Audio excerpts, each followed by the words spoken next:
Good morning, everyone. So nice to see folks. We'll get started in just a minute. And I think I mentioned last week we're trying something a little new where we're broadcasting directly on YouTube live stream, even as we do the Zoom meeting here.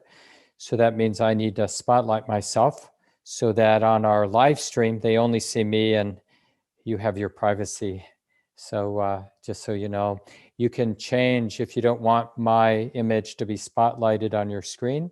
You can just go in the upper right and select gallery again, and then you'll see the whole community. And as I often mention, it's a nice time while we're getting settled to just take a look around and energetically feel part of the community, that we're sitting together, even if we're not in the same room together. Doing anything we can to cultivate that wholesome sense of being part of a lineage of human beings that have found real value in these teachings. In a way, it's actually an empowering way that there is some human wisdom that we get to be the recipients of. And it can lead to a real healing sense of gratitude for those before us. They had busy lives, complicated lives, lived in a very imperfect world as we do. And yet somehow in the complexity of their lives, they found enough space to cultivate these teachings, to really bring them alive. And in doing that, they became part of how these teachings have been passed down for such a long time. Of course, now it's our turn in our busy lives, like it or not, to do the best we can. So go ahead and settle yourself in to an upright sitting posture. We're creating, in a way, our own sacred ground now.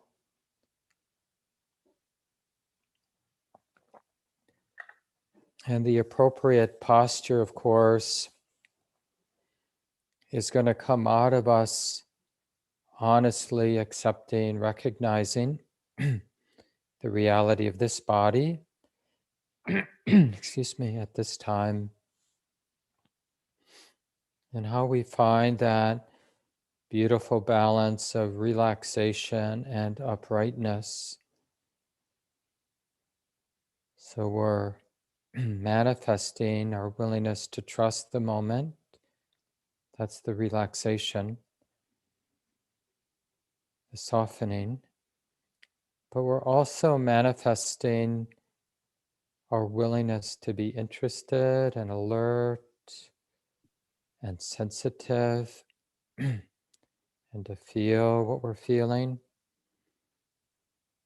In a way, it's a non-fear of being exposed to our life, to the way it is. It's really the coming together, the integration of these two qualities of alertness. You could even call that joyful interest, and relaxation, softening, trusting, a willingness to be exposed, undefendedness. And we get to play with it right at the beginning of each of our sits, where we take a few moments to sense into the sitting posture and making subtle adjustments. And just doing our best to stay attuned to those two qualities of relaxation and brightness, and to really see them as equally important. And of course, each of us, we may have a particular talent for one or more than the other. Easier for us to be relaxed, not so easy to be bright and interested, or easy to be bright and interested and vigilant, but not so easy to be soft and relaxed. So know what your strength and your relative weakness is, and see how you can bring those two qualities into balance now. expressed as your sitting posture.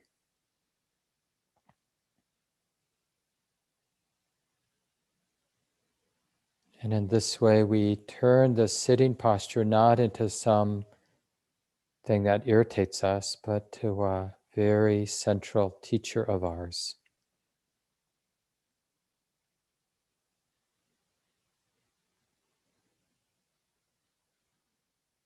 When we work in this more honest way with our body and the sitting posture, it helps us to tease out any sense of idealism, any way we might be romanticizing spiritual practice. Because more than anything, the body isn't romantic or idealistic. The body just is what it is. It's messy in the sense of we're not able to demand that it's the way we want it to be. It's always going to be the way it is. It's expressing its own nature. And can we come into alignment, work with the way the body actually is right now, not the way we want it to be, or the way we think all the wise and awakened beings, their body is, the if only my body were this way, then I could do this practice. So we're really getting that whatever this path of practice is, it depends on having a very honest and kind and curious relationship with the actuality of this body moment by moment, which means we don't presume it's a problem. Instead, it's our respected teacher. And what is the teacher saying? How about you do your best to work with the way the body is now, instead of hoping or wishing for a better body or a different body. Maybe this body's good enough. Maybe this body is capable of a good enough posture that has some balance of relaxation and uprightness. That's good enough. Maybe it's possible to deeply accept the body as it is this morning.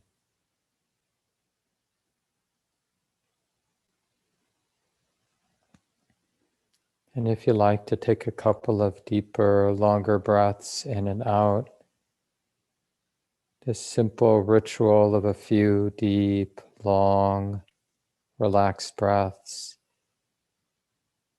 can be an expression of this integration, this receptivity, of our willingness to be with the actuality of the body.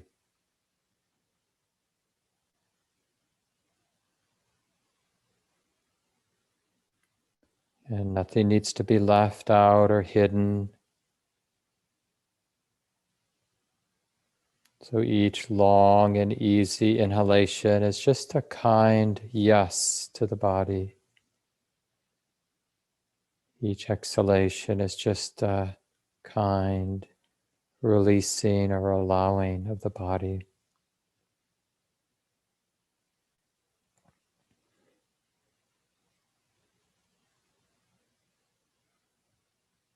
So maybe one more of those long, easy, deep breaths in and out.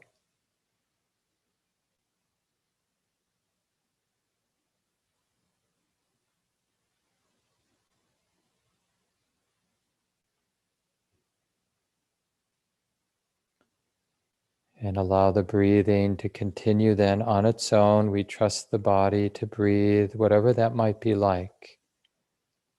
And notice it feels good not to have to be in control of the natural breathing process. We just give it back to the body. And we'll work with the 16 instructions the Buddha's instructions for mindfulness of breathing, Anapanasati, establishing mindfulness to the fore. So we're just remembering what mindfulness is. It's this remembering, this is being known. And we can use the sensations of the sitting body, and more specifically, the sensations of the breathing body, to help us remember that this is being known, this is being felt.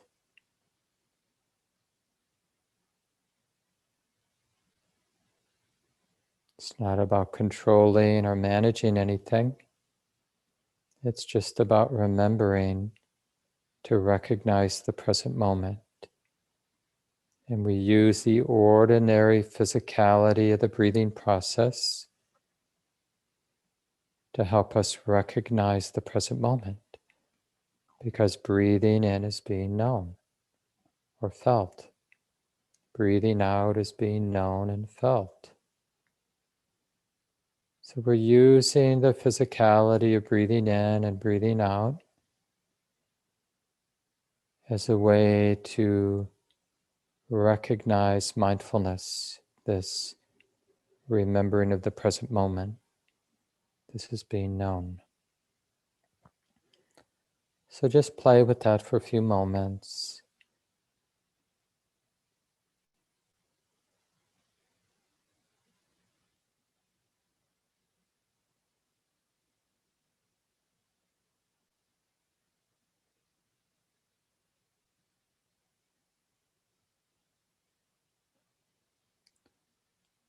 Of course, the physicality of breathing in and out only happens in the present moment. Not the idea or the mental image. They may be there, those idea and the mental image of breathing in and out. But be interested in the actual sensations of breathing in and breathing out as they are.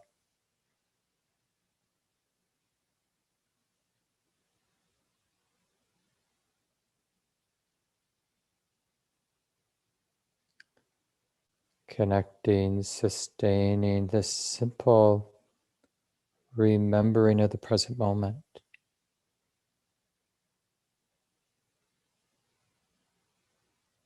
And it's appropriate to be grateful for this simple physicality of breathing, that it provides this useful anchor.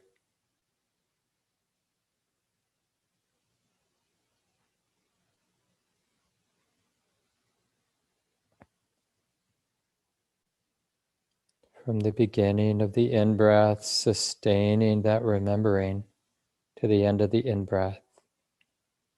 From the beginning of the out-breath, sustaining that mindful awareness to the end of the out-breath.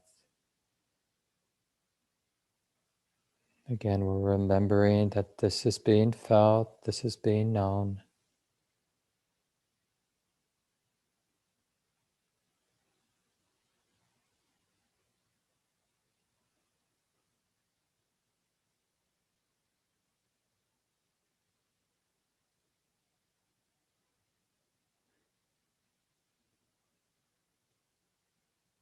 And although there may be some pushback, it's important to realize that it's safe for the mind to put everything else down right now. You don't really actually need to think about anything else, just let it fall away. And instead we give ourselves to this simple activity of establishing mindfulness right here and now, and using the breathing process as a support for the continuity of present moment awareness.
We're learning to deeply value this present moment, knowing, using the physicality of the breath to support this continuity of present moment, knowing.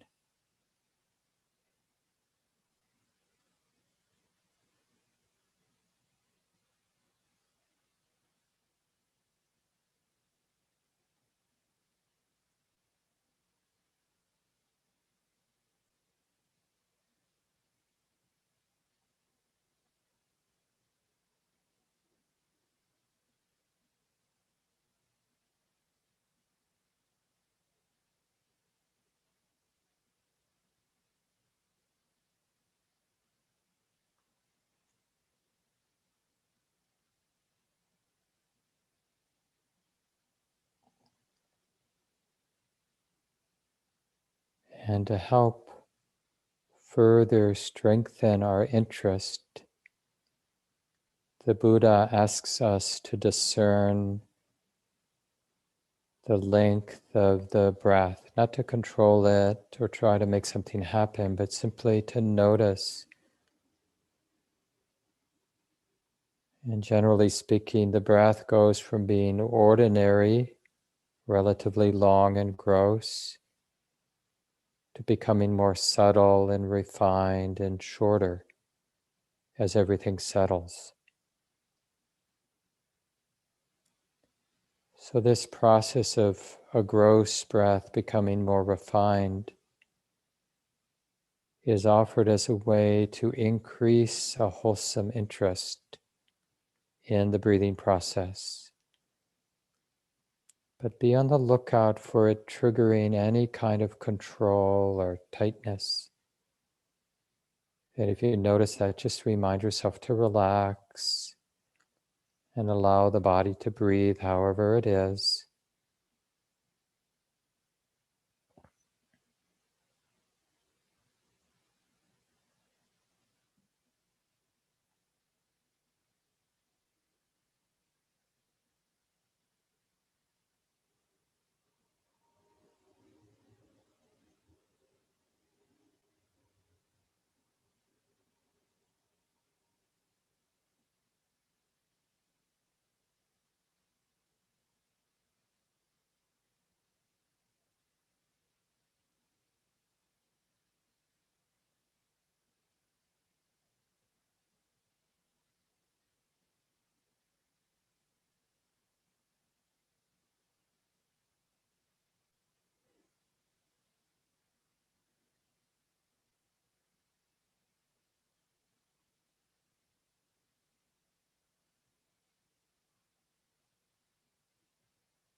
We're choosing to be interested in this exclusive present moment object of experience. The physicality of breathing in and out, the actual sensations, whatever you're feeling, however you're feeling the breath coming in and out. And in a sense, we're learning to track that flow of sensation from the beginning of each in-breath to the end, from the beginning of the out-breath to the end. This unwavering continuity of present moment awareness. And notice, if you can, there's some good energy with this effort to persist, to not forget. There's an enlivening energy here that we can begin to notice, this not giving up. But it isn't tight.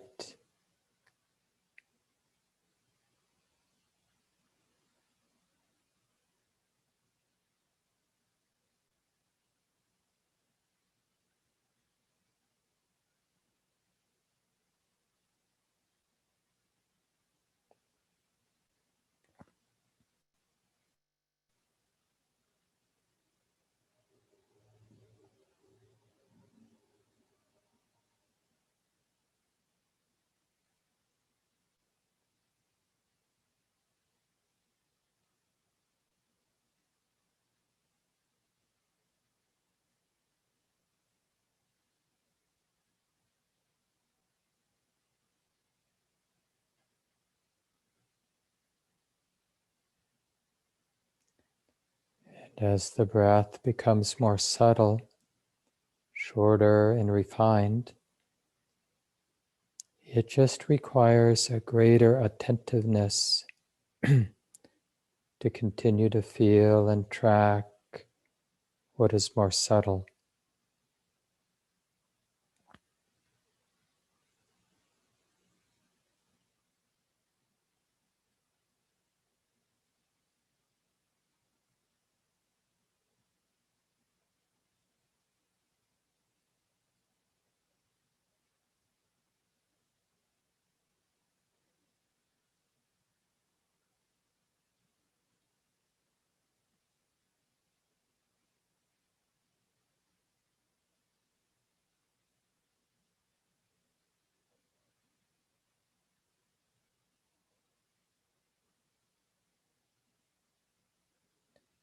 And at some point that you can decide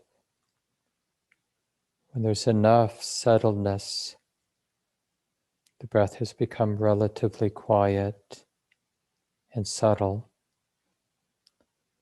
Then as you continue to be aware of the breathing in and breathing out, the Buddha invites us to train the mind to experience the whole body with the in-breath and experiencing the whole body with the out-breath. So we're realizing a more inclusive connection with the present moment as we're breathing in, experiencing the totality of the body, as we're breathing out, experiencing the whole body just as it is.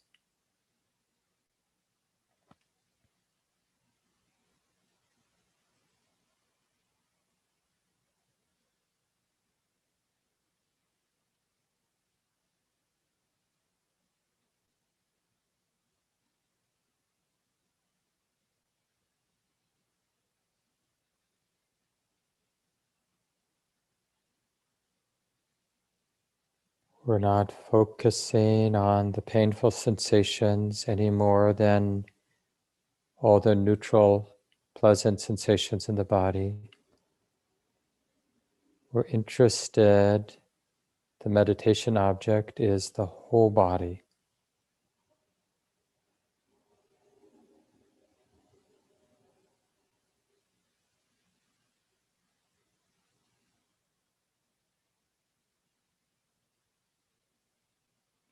And we still feel the rhythm of breathing in and out, of course, but it can now be more in the background. And in the foreground is this kind, open awareness of the whole body as we breathe in, the whole body as we breathe out.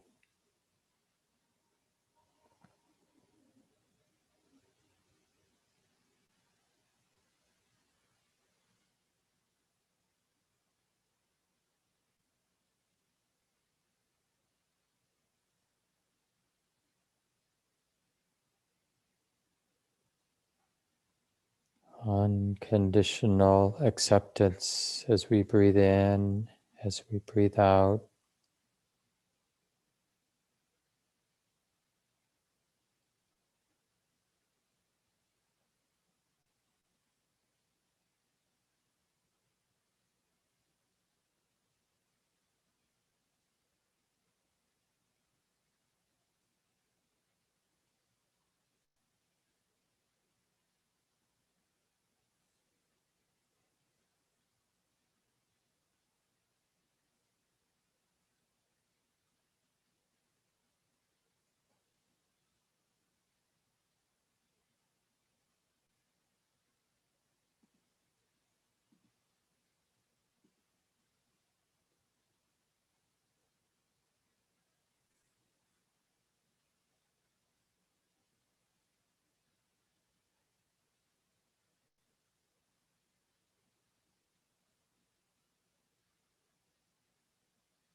And again, quite naturally, there arises a healing calm generally in the body, or even specifically in places in the body as you're breathing in and out. So the fourth step, the Buddha asks us to train ourselves as we're breathing in to experience the calming of the body, and to train ourselves as we breathe out to notice the calming of the bodily activities. So this is the particular lens. So in a relaxed, alert way, sitting, feeling the breath coming in, and being curious about that experience of calming in the body as you breathe in. Being curious about the calming of the body as you breathe out. However you sense that in the body, just tune in to the calming, the settling.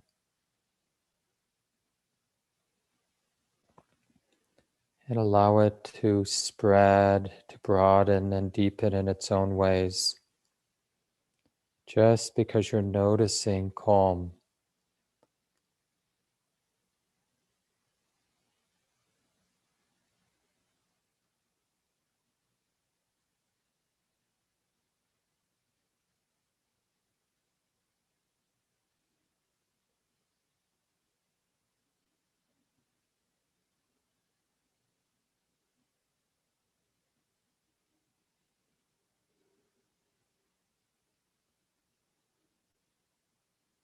And of course, we can't force this.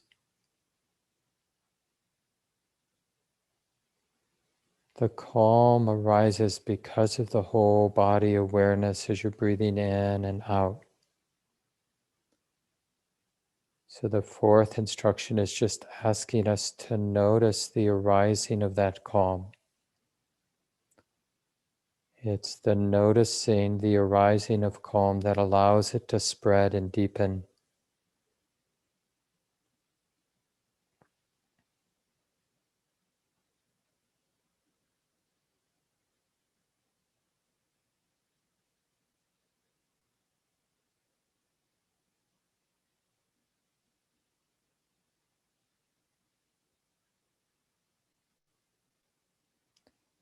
In a way, we're learning to appreciate and to attend to the healing of the body and the mind, which is manifesting as a sense of deeper calm, a spreading calm in the body.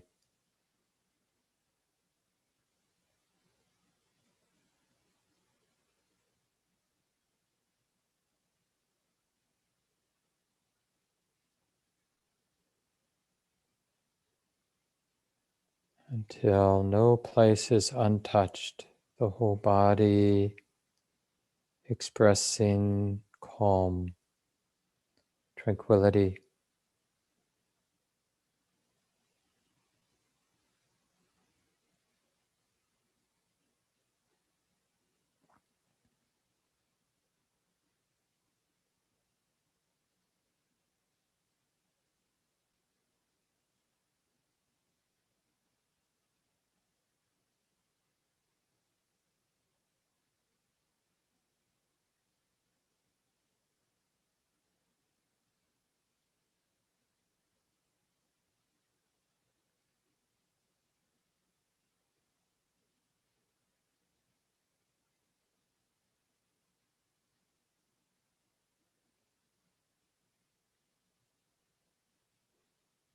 And remember, you can always go back to the earlier instructions if that feels skillful.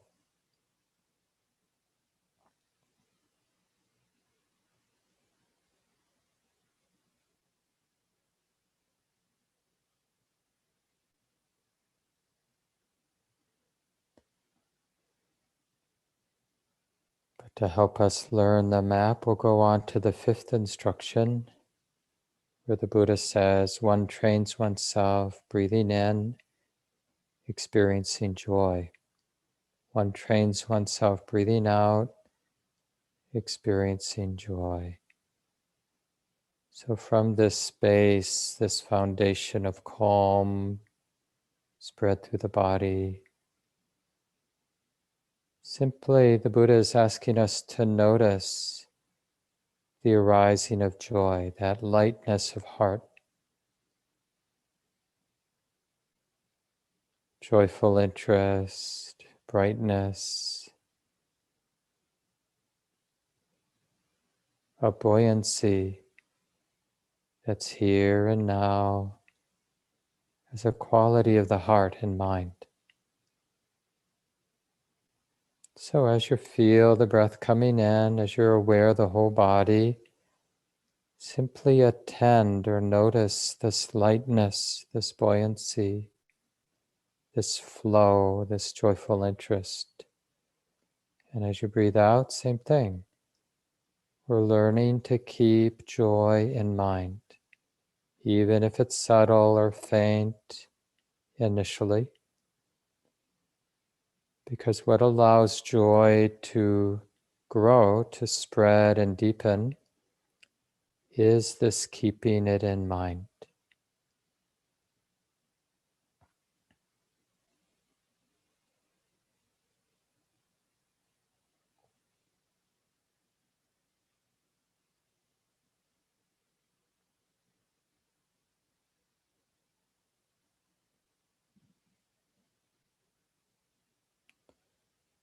And if a meditation phrase is helpful, you could use the phrase experiencing joy as you breathe in, experiencing joy as you breathe out.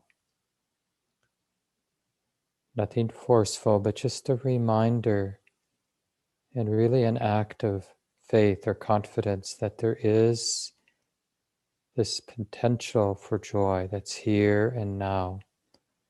It just needs to be recognized in its seed expression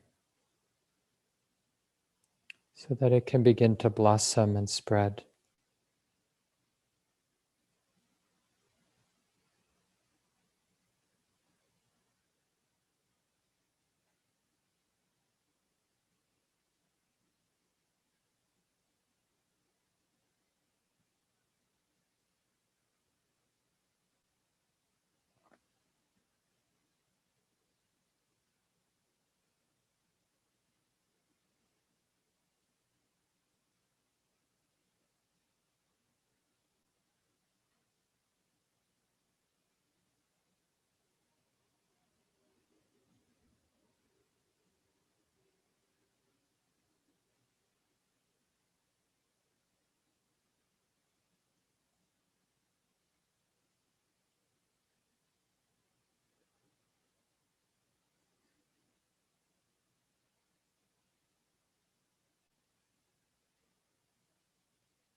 And we'll just do the next 3 steps to finish our sit today, just to get a sense of the second set of 4 instructions.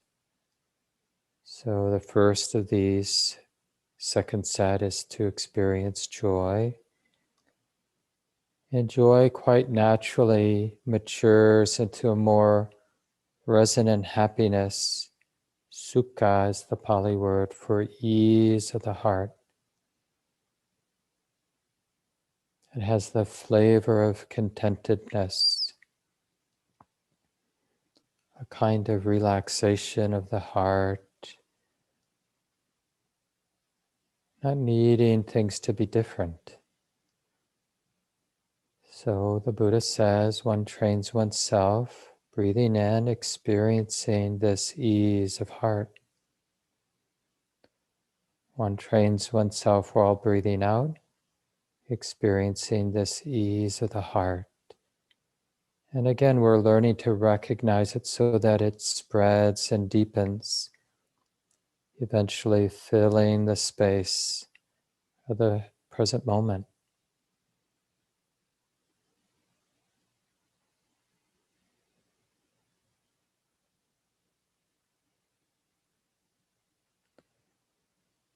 And again, you can use the meditation phrase, experiencing ease as you breathe in, experiencing ease as you breathe out, if that phrase is helpful.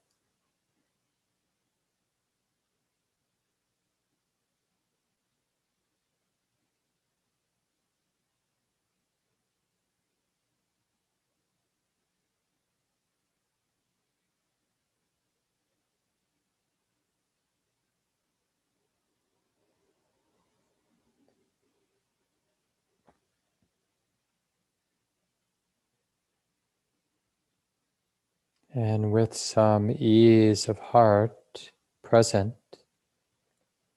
it's easier to observe the activity of our mind, thinking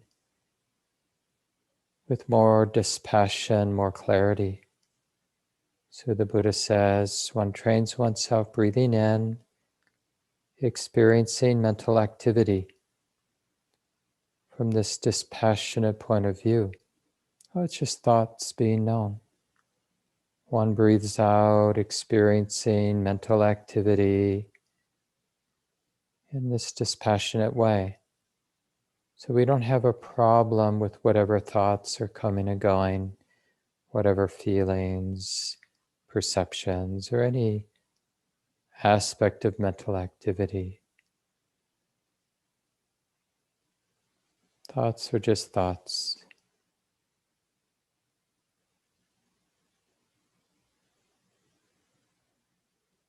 And it's this spacious and dispassionate presence with the mental activity that allows mental activity to quiet down. So that fourth instruction now, number 8.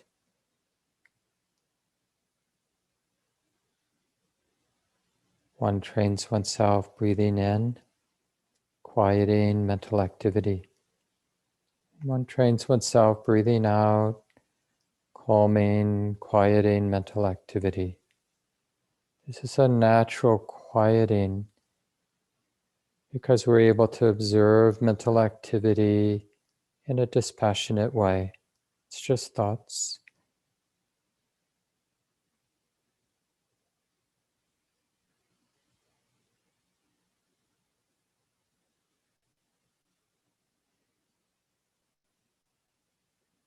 And we don't need to be for or against the mental activity.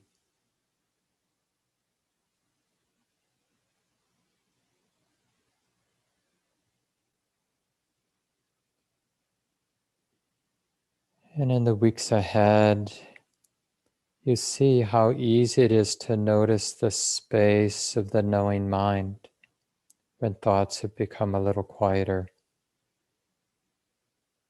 There is a space of knowing, this empty, quiet, luminous space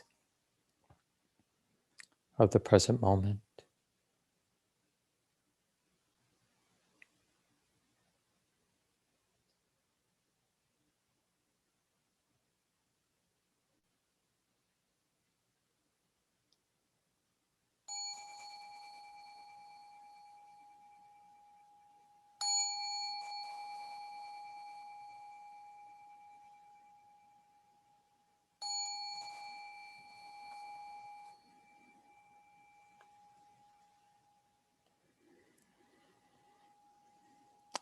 Take a moment and adjust your body however you need to. Really nice to be together with everyone. I've just pasted into the chat 3 links. There's our usual link if you'd like to support the teacher in the center. You can click that one. I have our basic outline of the 4 sets of 4 instructions the Buddha gave. And then I have all the resources for those of you who are Dharma nerds and have the time and interest to do more study. There are a lot of really good resources for mindfulness of breathing that you can pursue. And that's also getting sent out in the weekly email for those of you who get that weekly email. And I know that having a lot of talking during the meditation time can push some buttons.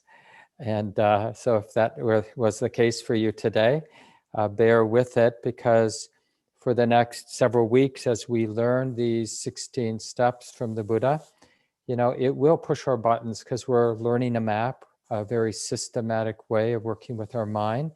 I mentioned last week that we're not doing this learning so that we'll be robotically going through the 16 steps in a systematic way forever and ever. But we're learning it so we can let go of the form, and it sort of informs our more natural working with the present moment, being with the present moment, because we've mastered the form.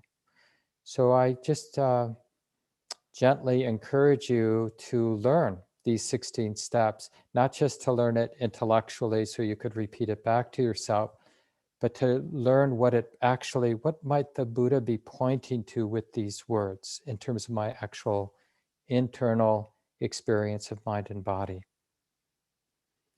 And so we've been talking especially about the first 4 instructions, and I'll go through that briefly today.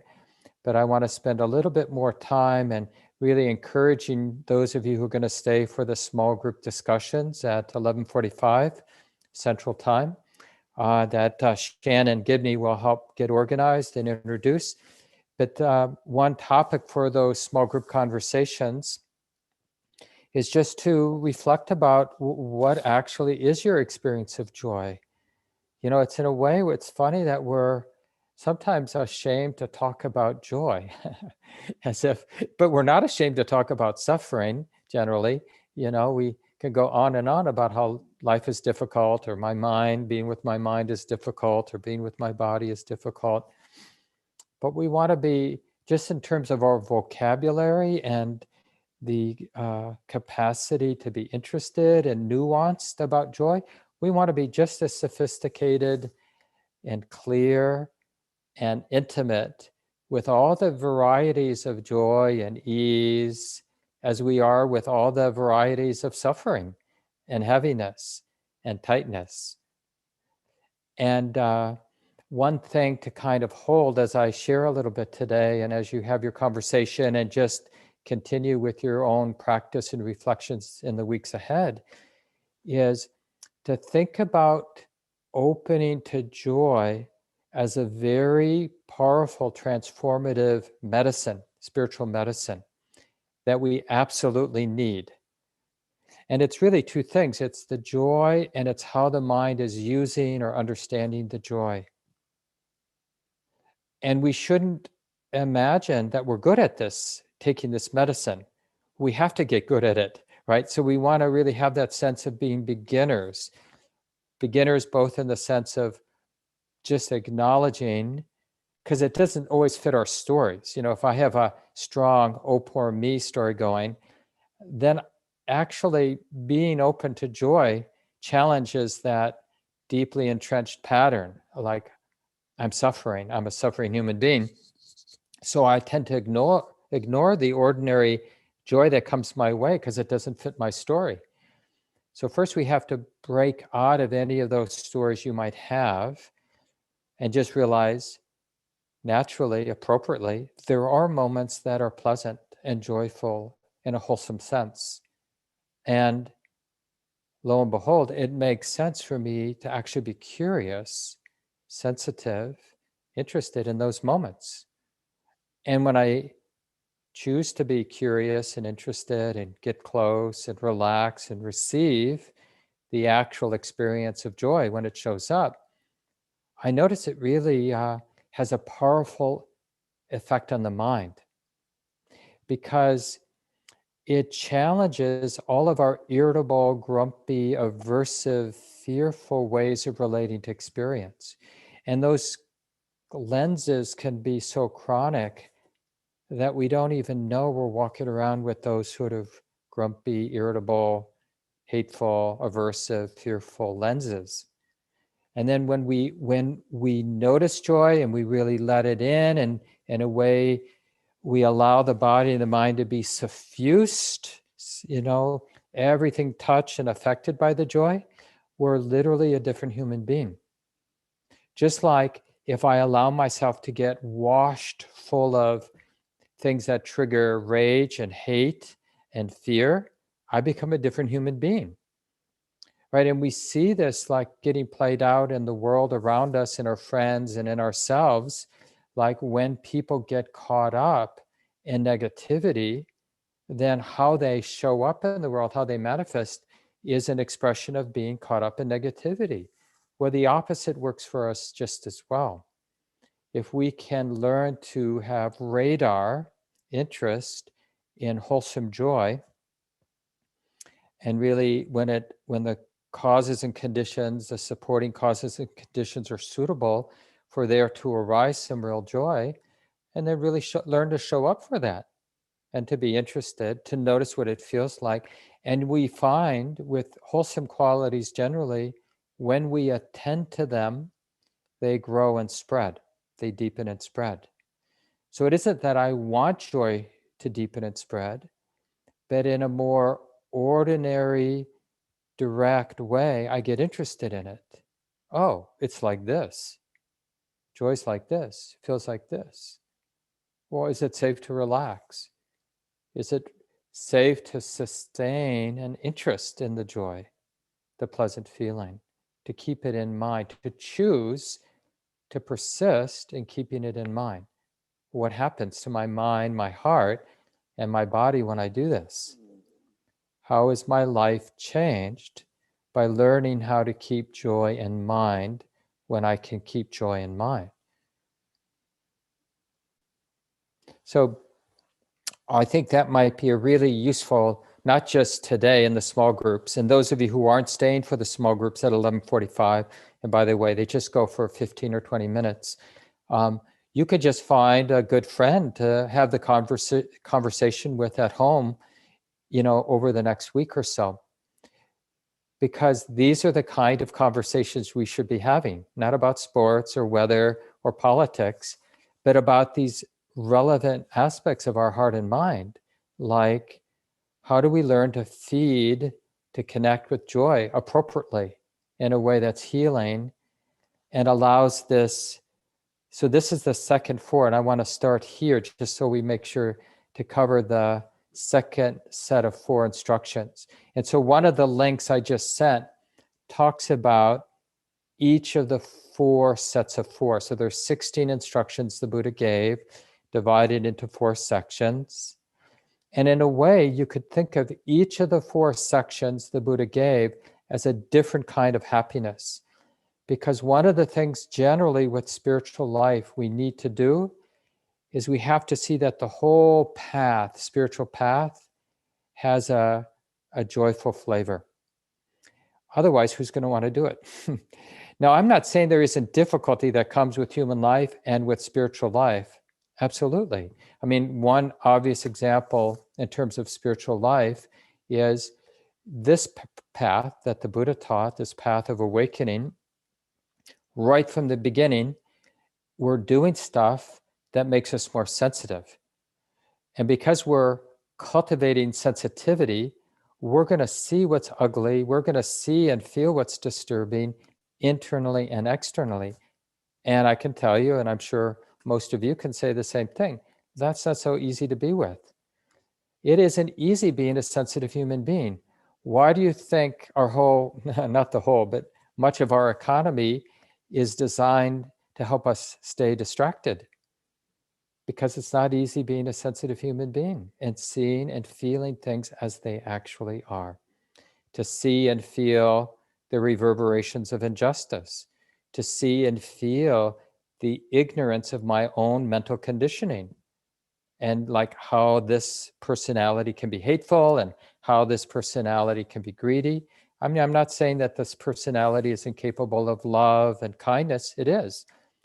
But there's a lot of stuff that's not so good in how my particular personality, my particular mind has been conditioned by culture, by my animal nature, by all these conditioning forces that all of us are subject to, and of course the culture at large.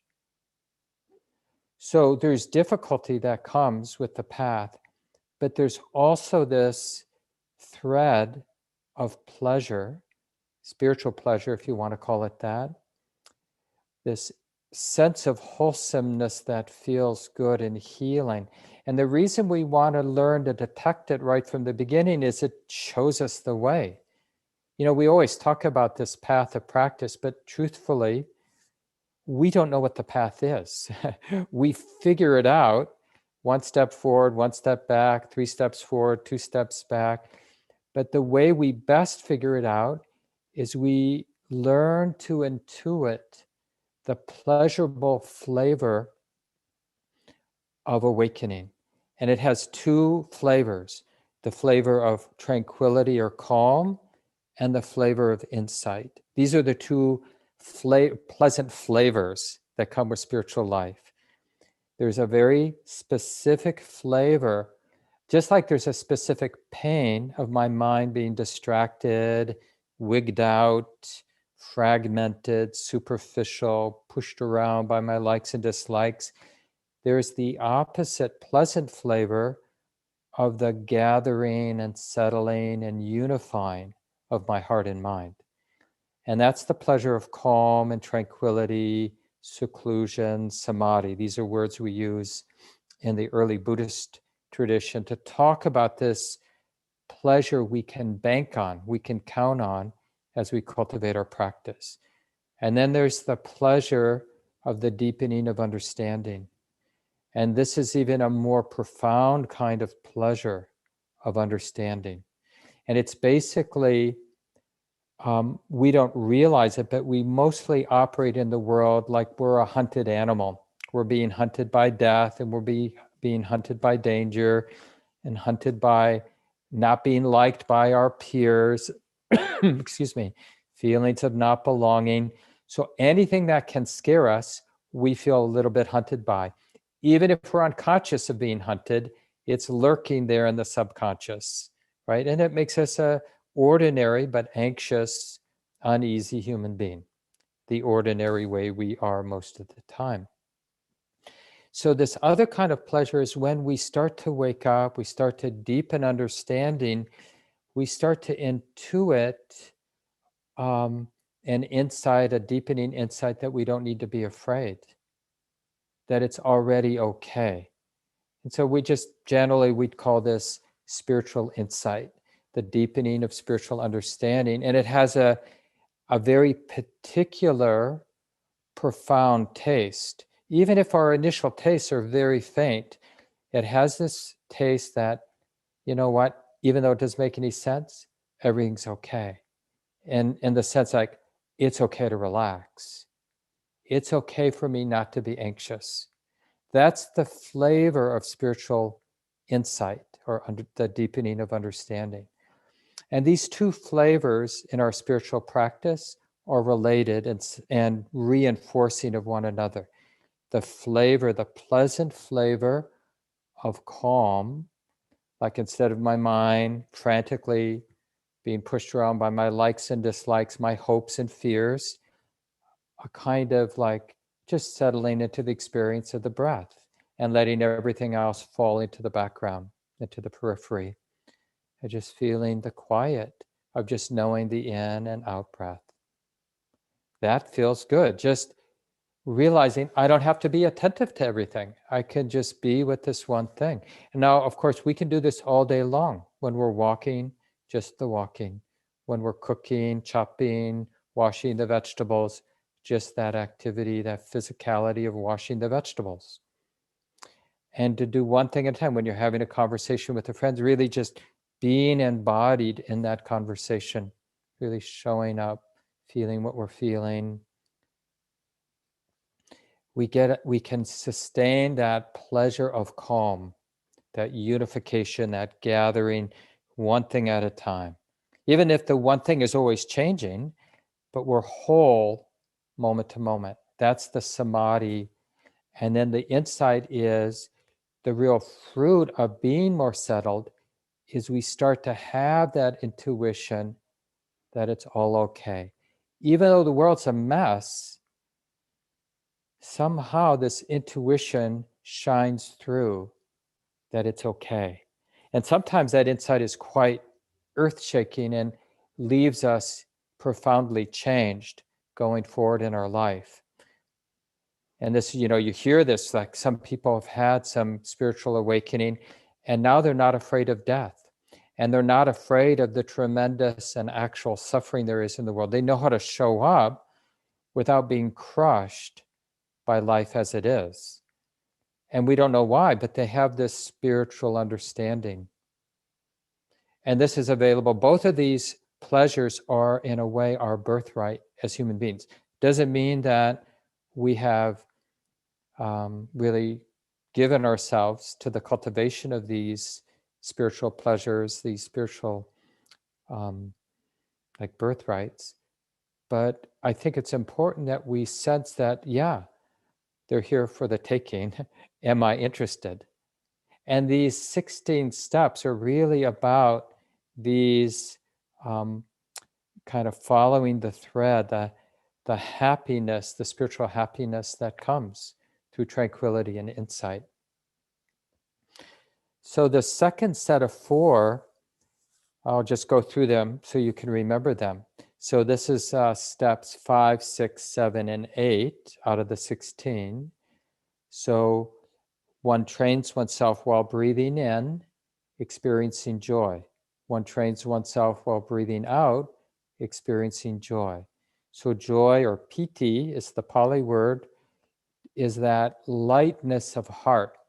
Now, the way that I've trained myself to experience that, like when I'm feeling that pervasive calm, to whatever degree, that's the 4th step, right? So settled in the present moment, using the awareness of the body to support that settledness, right? Then my mind, the knowing mind's relationship to the totality of my experience, I'll start to notice, in being aware of the present moment, more of a sense that everything is happening on its own. So instead of my mind habit of projecting a sense of control and defining my experience, just being calm in my body, I'm better able to experience the moment as a natural unfolding of causes and conditions, flow, as opposed to fixedness.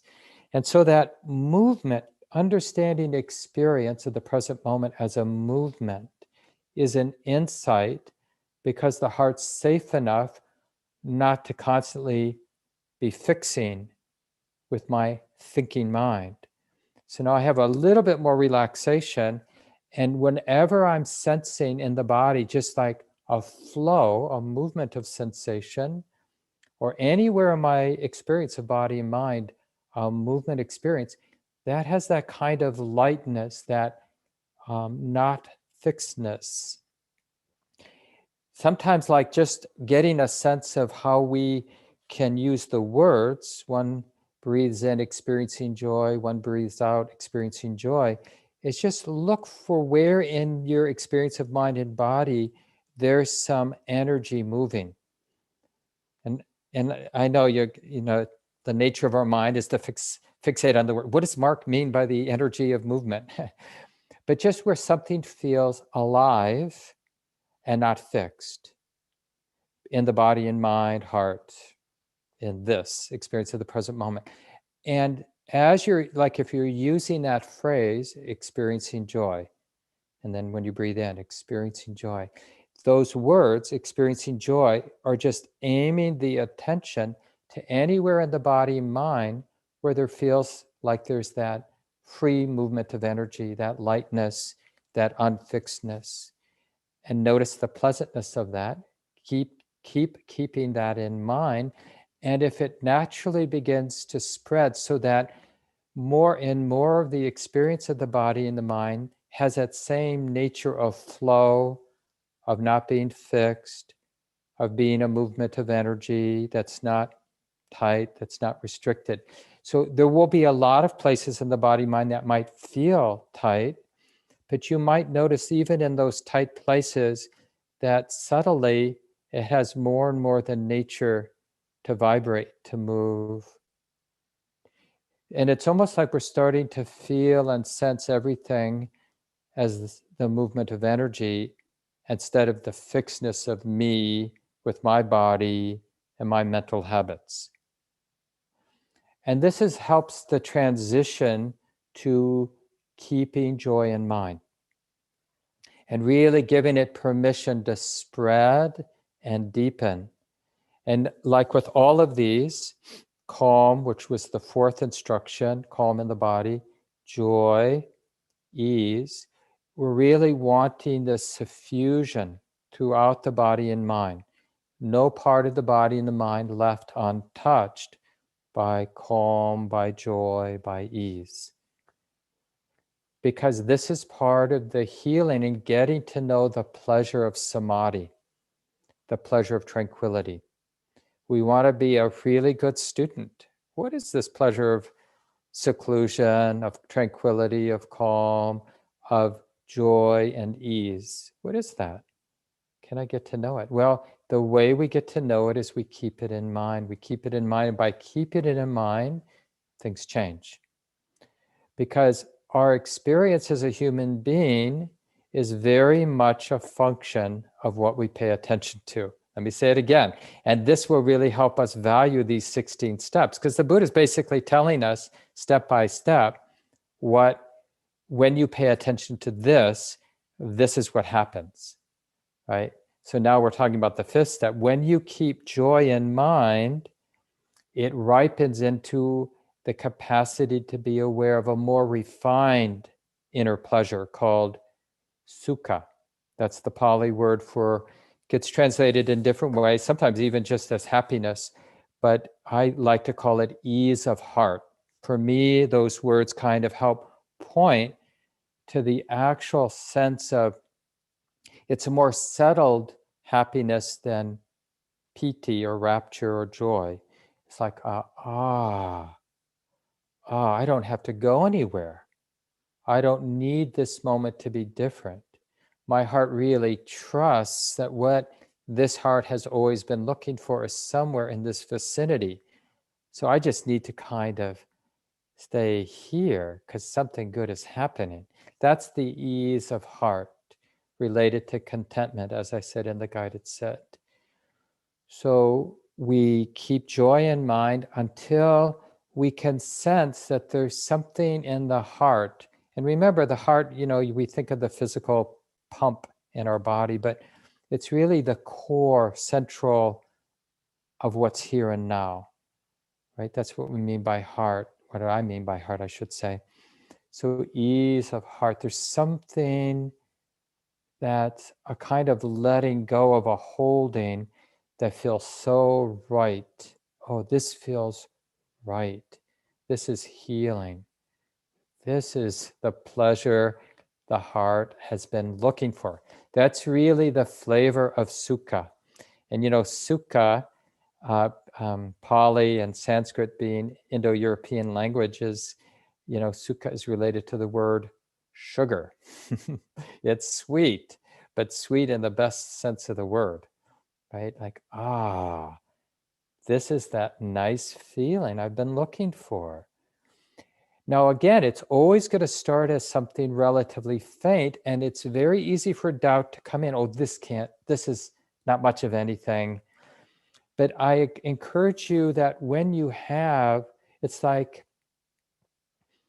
experience and the concept of ease of heart, the concept of contentedness, the concept of not needing things to be different than they are, the words of my heart's relaxing, those words are a bit of a seed to what we already know of that experience of sukha.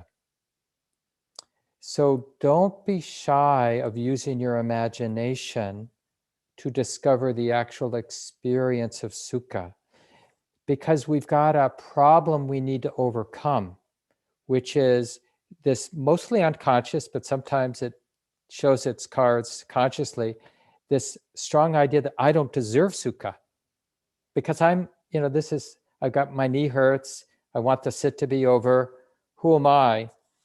Why would I expect a really nice feeling to arise here? We have a lot of confidence that we don't deserve it or it's not going to happen. So we need to counter the force of habit with a willingness to be open to these beautiful, healing, spiritual states that are available. Otherwise, if we don't actually look for them, we tend not to find them. We have to be interested. But see, that's different than forcing it or pretending or making something happen, because clearly those strategies just make us tight and lead to disappointment and a sense of betrayal. Like, I knew this wasn't going to happen. And then we give up even more strongly. So it's really just staying open. That's why I like even the basic phrase that we get from the sutta. It's a training. So the Buddha says one trains oneself. When you're breathing in, practice, it's a training, experiencing ease. While you're breathing out, see if you can keep ease of heart and mind. However faint, however nondescript it is initially, just highlight that experience among so many experiences you could be attending to. For the duration of the out-breath, just keep ease in mind. For the duration of the in-breath, keep it in mind. This is the training. And it's really about this patient persistence for all of these all the way through, especially when we're learning the 16 steps and we're not just practicing organically. We really want to develop the faith that, one, I can keep it in mind, and two, that's onward leading. By keeping it in mind, I see and experience something I wouldn't otherwise experience. And the thing is, you don't realize this until you give it a go. Like, there's nothing I can say that can prove to you that something will happen. You just have to do it with enough integrity to see for yourself what this sets in motion. So just to finish up the second set of 4 instructions. So one trains oneself experiencing breathing in, experiencing joy, breathing out, experiencing joy. That allows us to begin to intuit and connect with ease. One trains oneself breathing in, experiencing ease. One trains oneself breathing out, experiencing ease. Now, with that joy that's now developed into a more pervasive and resonant ease of heart, now, because the mind, heart, and body is feeling pretty good, it's easier for me to have a receptive and dispassionate awareness of my mental activity. Whatever the thinking mind, feeling mind, perceiving mind is doing, because I'm sort of able to rest in the ease of the moment, then I can look with some neutrality toward the mental activity. The mind that knows sees mental activity as just thoughts. So this is where we really this is an insight. I don't need to get rid of my thoughts, because there's a way of being aware of mental activity that doesn't torment us, doesn't, in a sense, disturb the heart, doesn't disturb the mind. And that's what we call dispassion, dispassionate, spacious awareness of mental activity. That's the third step here. So step 7, right? One trains oneself breathing in, experiencing the activity of the mind. One trains oneself breathing out, experiencing the activity of the mind. That means thinking, mental formations. It means perceiving, how the mind is recognizing or naming things, identifying things, any of the emotionality, reactivity, whatever there is there in terms of mental activity. Oh yeah, just I can experience that because there's enough dispassion. There's dispassion because of the ease of the heart. And then the next instruction, 5, 6, 7, 8, number 8, is one trains oneself breathing in, experiencing the quieting of the mind. One breathes out, experiencing the quieting of the mind. Now, the thinking mind, the mental activity is quieting because we're relating, wisdom has been relating to the activity of the mind with dispassion. And when we notice the thinking mind dispassionately, we're not feeding it. We're not agitating more thinking, triggering more thinking, because we're just observing thinking without feeding it. We're observing mental activity without feeding it. So we realize the way to quiet the mind isn't so much to want to quiet the mind, but to just see mental activity for what it is. From the point of view of being content and not dependent on mental activity, I observe mental activity in a dispassionate way. And lo and behold, the mind quiets down. How nice is that? And then just a little teaser for the 9th instruction, so the 3rd set, but we'll spend another week at least in this 2nd set of 4 instructions. But as I mentioned at the end of the guided sit, when we're aware of the quieting of the mind, just less and less mental activity because of the dispassionate relationship to the mental activity, what just starts to stand out isn't so much the activity of the mind and body, but the space of the present moment, the space of the knowing mind. And so the next set of 4 instructions is really getting a sense not of the activity of the mind, but the space of the mind. So then, just in summary now, the first set of 4, being aware of breathing in and out, discerning how the breathing process settles from gross to subtle as the concentration deepens, going from an exclusive attention to an inclusive attention to the whole body, experiencing the calming of the body. This is really about the happiness of this body-mind integration, really understanding this wholesome embodiment, body-mind coming together, relating to the body in a wholesome way, the mind not having a conflictual relationship with the body. The second set, 5, 6, 7, and 8, it's really about healing our relationship to mental activity. Being able to see mental activity with a lot of space, a lot of wisdom, and kindness. And that turns out to quiet the mental activity down. The third set of 4 instructions, now we're at the most subtle level. We're healing the way wisdom relates to the knowing mind, the space of the mind, the space of the present moment. Words don't work so well with this third set, but we'll do our best in a couple of weeks when we dig into that.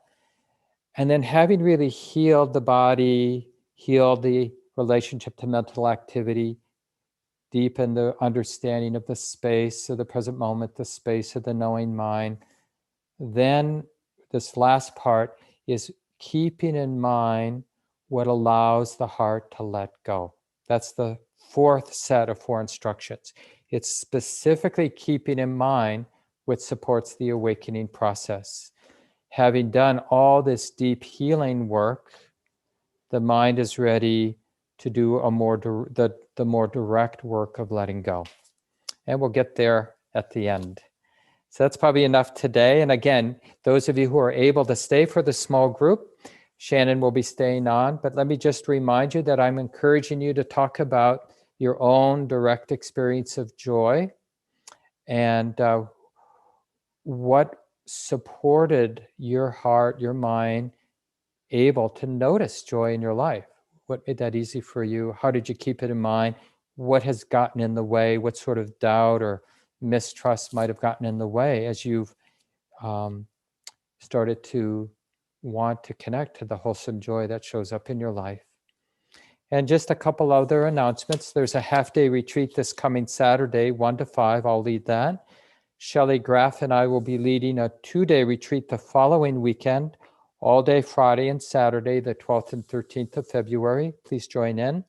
And Shelley Graff, our associate director, will also be leading a day long at the end of the month on the 27th And I'll be leading a 4-day retreat with Kamala Masters and Steve Armstrong through IMS that last weekend in February, based on Mahasi Sayadaw's teachings, a really influential teacher in Dharma coming to the West. So nice to be with everyone. Please stay on if you'd like to stay with the small groups, and I'll